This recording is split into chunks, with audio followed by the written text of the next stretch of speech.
How easy is it to invest in UK large cap companies and get paid dividends every single week? Just think how motivating that would be to see some passive income flowing back to you at least once every 7 days. Receiving dividends every quarter is easy. Just invest in a company like Shell, which pays quarterly dividends. Getting paid every month is not that difficult either. Just invest in 3 companies which pay quarterly dividends but in different months of the year. Quite simply, if you invest in these 3 companies, you will get paid cash every single month. My next question is, how much more difficult could it be to get paid every single week of the year? Perhaps I'd only have to add a handful of additional companies. But when I started my research, however, it was more tricky than I could ever have imagined. I wanted to stick to UK large caps where possible, but the problem is that some pay twice a year, some 4 times a year, and also on different dates. Also, the dates change from year to year. I've therefore based my research on the 2023 expected payment dates. So being paid quarterly, only 1 UK company is needed. Getting paid every month only needs 3 companies.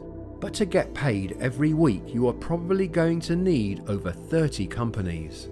I'm sure some kind of computer number crunching algorithm could probably reduce this a bit, but here are the results of my own painstaking research. I'm assuming an investment of £10,000 spread equally across these 32 companies. And this is not investment advice, it's purely for entertainment. In January, we have Land Securities, which pays a 6.6% dividend yield spread over 4 payments a year, giving us £4.67 in early January. Investec, National Grid, GSK, X-Power, Halfords and WH Smiths complete 7 payments for January. The longest time you would have to wait for a payment is 5 days. This gives a total of £33.49 from our £10,000 portfolio. In February, we would have payments from British American Tobacco, Britvic, the tech company Cohort, the polymer manufacturer Victrex and Greencoat Wind Energy. Just as in January, we would be paid dividends at least every 5 days and you would receive £28.61. In March, we have IG Group, Bluefield Solar, SSE, Virgin Money, Unilever and Real Estate Credit Investments. And finally, right at the end of the month is BP. The maximum wait for a dividend is 6 days, giving a March total of £47.44 from our £10,000 total investment. In April, it's the turn again of Land Securities to pay us some passive income, followed 7 days later by GSK. Then comes a present from Rio Tinto, and finally X-Power pays us towards the end of the month. The total payout for April is £24.20. On to May, and British American Tobacco pays us £6.09. 7 days later, we receive dividends from Standard Chartered. Taylor Wimpey pays just 1 day later with a whopping £10.87. And it really is a busy month with additional payments from Prudential, Smith & Nephew, Lloyds and Greencoat Wind. The total for May is £48.77.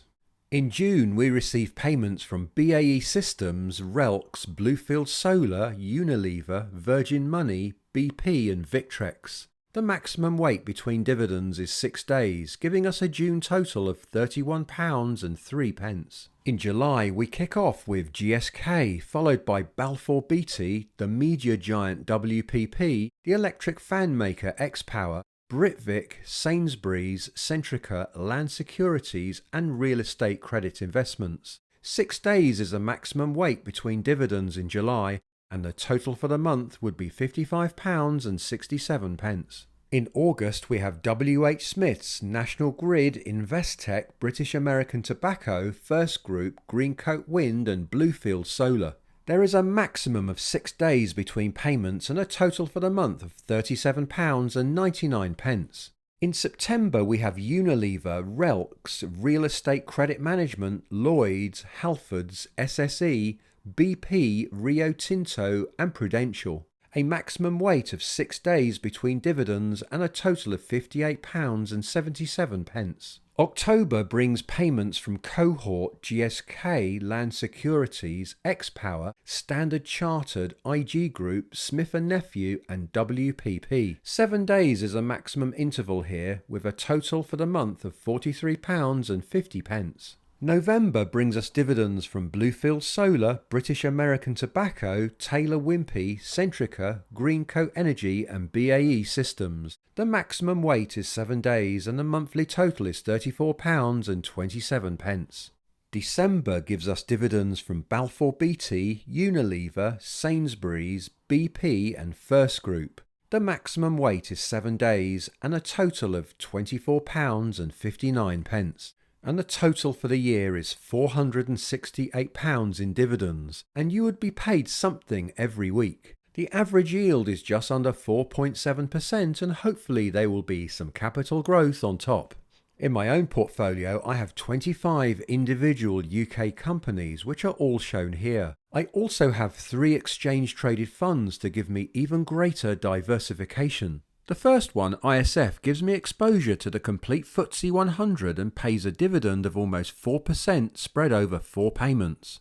IUSA pays out a smaller dividend of around 1.5% and gives me exposure to the complete S&P 500 index in just one single share. And VHYL gives me exposure to high dividend payers from around the world. The yield is currently 4.1%, and as I make good use of a stocks and shares ISA, all my dividends are tax-free. Last year I received dividends in 39 weeks of the year, leaving 13 individual weeks when I didn't receive dividends. However, I do receive dividends every month, and this graph shows the monthly totals from last year. The lowest totals tend to be in February and July, with the largest amount in September, when I received dividends of over £3,000. I also receive the odd premium bond win along the way, which helps too. Please hit the like button if you found this video useful, and let me know how your own dividend journey is progressing.